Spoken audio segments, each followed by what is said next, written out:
We always see that most of the times the way baton is being exchanged, there's always an influence from the person going out to the person coming in. I think because of the case of continuity, because you said, like in 2007, your successor, your predecessor rather, gave you a very good atmosphere and platform to be able to take on what he has laid down as foundation. I think that if you go down that lane, you are perhaps likely to misunderstand some things.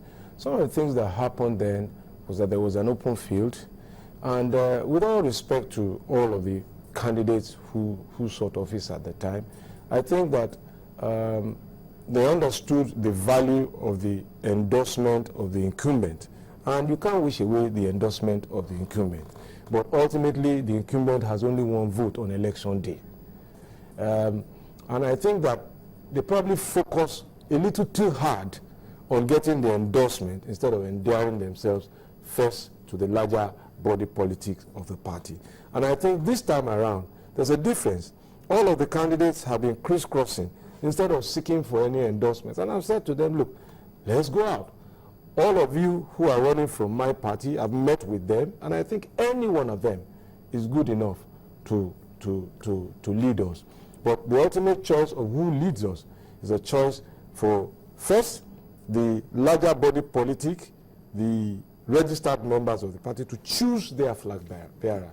We will make endorsements as the occasion demands. And when we see successful democracies across the world, this is what happens. They go to the primaries, and as the primaries move on, right, what they used to call the super delegates in the Democratic Party begin to nod their heads. And that's what you see. And I don't think ours should be different.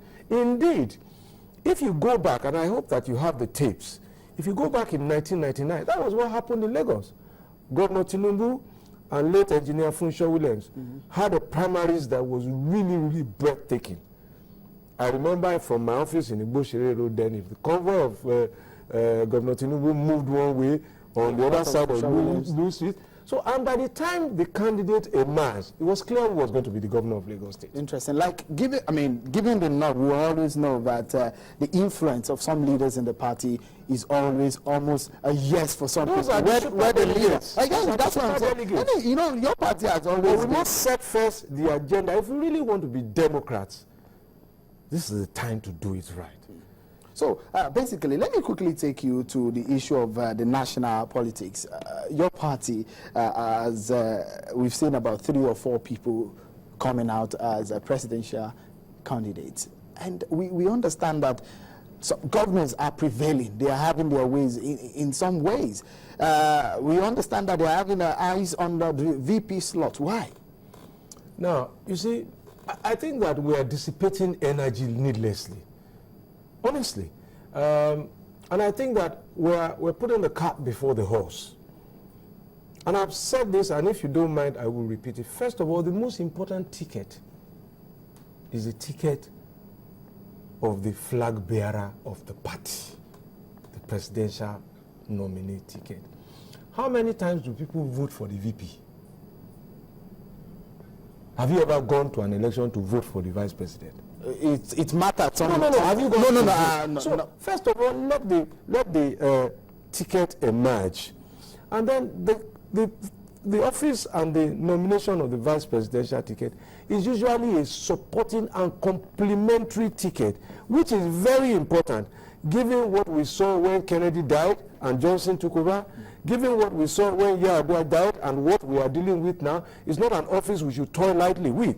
But I think we should focus first on ensuring that the presidential flag bearer emerges from a transparent process, not a one-form process where there's only one form available. Do you believe in the consensus issue that's come up in your party? Well, first of all, I think again we always focus. We write rules for ourselves. Then we start perhaps inventing rules around it. You know, it should be this. It should be this tall. They are not in our rules. Primaries, go there and let the process emerge. If the 3 candidates, for example, now say, gentlemen, you see, in order to save time and in order to save cost, we have met. We think Shehu should lead us. It makes the parties work easy. It saves a lot of money, which we can use for other things. That would be divine. It would perhaps be nice. But look, listen, let's focus on what the rules say. I'm a rules person. Governor Fashola, it would be unfair to allow you go on this program without asking you this question. I'm very sure that you are that kind of man that won't be going on vacation in terms of getting away from politics totally.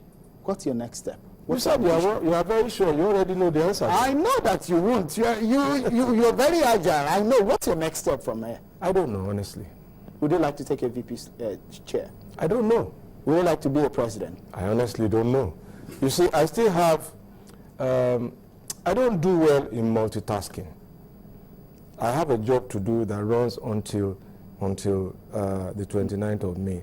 And even at this moment, people haven't stopped asking me and our government for services. And as I've said, my mandate expires on 29th of May, and I'm going to give it my best shot until the very final hour. Thank you so much, Governor Babatunde Fashola, for coming on the program and sharing your thoughts on some of these issues. So much of messages here. I'm not sure I have the time to take any of these. No time.